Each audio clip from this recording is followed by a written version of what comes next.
Bledsoe was arrested. Patrick Montgomery was in court. Jonathan Manapa will stay in federal custody. No, I don't take responsibility at all. Hey everyone, welcome to the show. So 38-year-old Maine resident Kyle Fitzsimons was one of the most violent people on January 6th. He was seen on Capitol grounds. He was wearing a butcher's jacket, and he was carrying an unstrung bow. Fitzsimons went straight to the Lower West Terrace Tunnel, and as soon as he reached the entrance, he chucked the bow at the officers like a spear.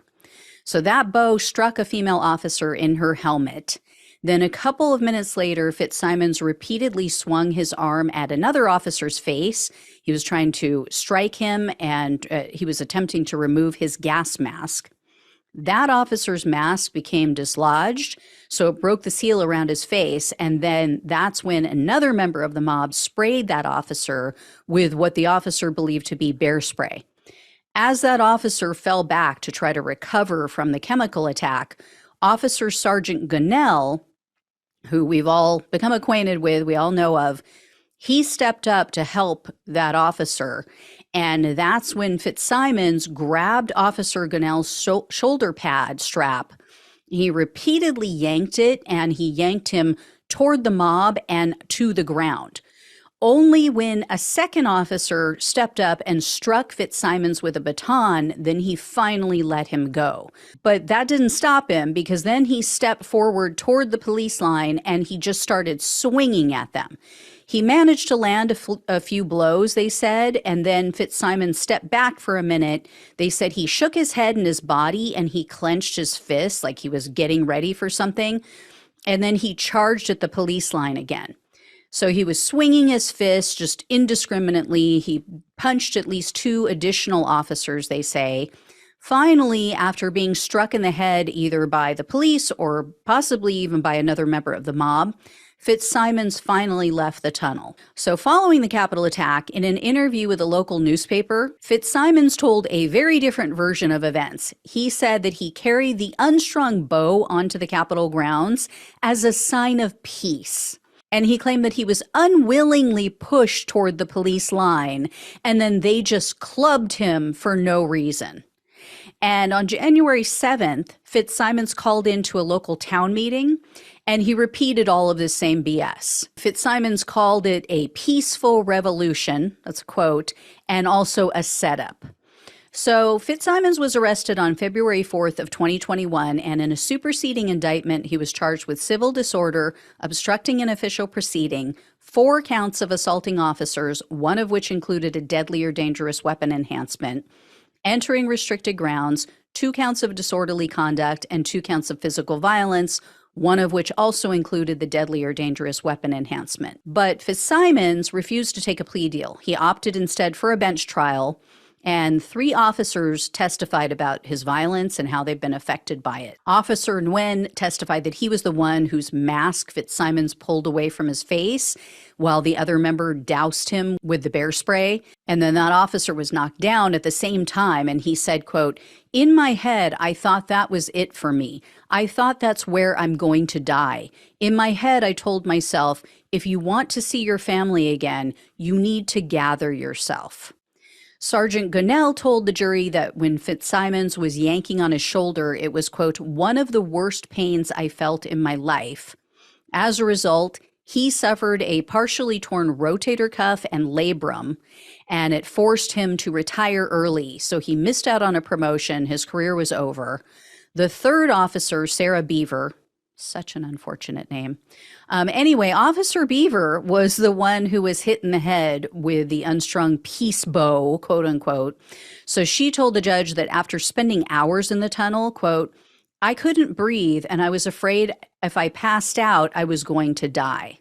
The judge also heard very veiled threats that Fitzsimons left on the voicemail for his Democratic congressman on December 29th of 2020. In the first message, Fitzsimons said, quote, Do you have the courage to object on the 6th? Because I certainly have the courage to object with my entire life.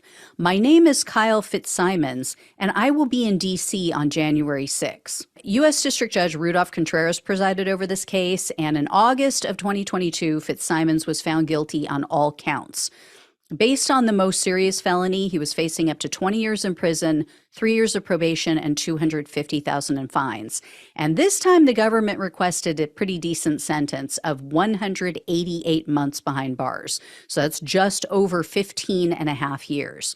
They also asked for 3 years of probation and $2,000 in restitution, and then a fine of $26,892 because, as with so many of these Hatriots, Fitzsimons is apparently a closet socialist. So he was using a public defender in this case. So he had no legal costs. And at the same time, he raised nearly $27,000 on Give, Send, Go while claiming to be a political prisoner. Surprisingly, Fitzsimons has only 2 previous convictions. They have nothing to do with violence. One was a DUI. The other was for driving an unregistered vehicle. So reporters say that at the sentencing hearing, Fitzsimons tearfully apologized. Fitzsimons said he previously refused to believe that he, quote, endangered this republic. But he says now he's seen the light. He realizes that's exactly what he did. He also apologized to Officer Gonell. He said, quote, I am especially conscious of the fulfillment a man derives from his work, and I am sorry Sergeant Gonell is no longer a part of the Capitol Police Department. Thank you for letting me go home. I'm assuming he means thank you for not murdering me that day. But, those statements just don't square with all of the statements he's made in interviews and online, claiming political persecution, I did nothing wrong. I mean, yeah, I'm not buying it. So the judge also, it doesn't seem, bought it, and he also waved away his defense attorney's attempt. She tried to frame Fitzsimons' actions, or some of his actions at least, as him defending other people. He was trying to keep them safe. Judge Contreras said, no, I fully believe Fitzsimons meant to harm the police. This was not defense. And then he also said, quote, in reality, it was a single burst of frenzied fury. Contreras also told Fitzsimons, quote, let me tell you my concern. He told his mother in that jail call, I just did what I was told. I agree with him, but that hasn't been a defense at least since Nuremberg.